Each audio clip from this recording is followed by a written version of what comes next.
இவ்வளவு பெரிய ஸ்டேட்ல 45-50% தான் ஓட்டு போடுறோம். காசு கொடுத்து 10%, கல்ல போட்டு 5%, மூக்குத்தி மோதிரத்துக்கு 5%. 100% மக்களை யார் ஆளணும்னு 20% மக்கள் தான் முடிவு பண்றாங்க. இது டெமோக்ரசி.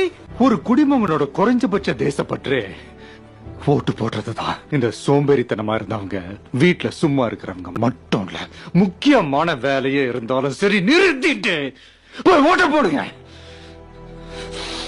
அரை மணி நேரம் கியூல நின்னு ஒரே ஒரு விரல் அழுத்தி உன் நாட்டுக்காக ஒரு ஓட்டு கூட போட முடியலன்னா நீ தாண்டா முதல் திருட, நீ தாண்டா முதல் குற்றவாளி.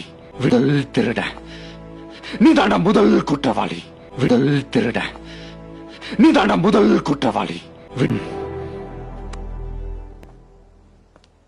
எடாம ஓட்டர் ஐடியா, எடாம ஓட்டர் ஐடியா.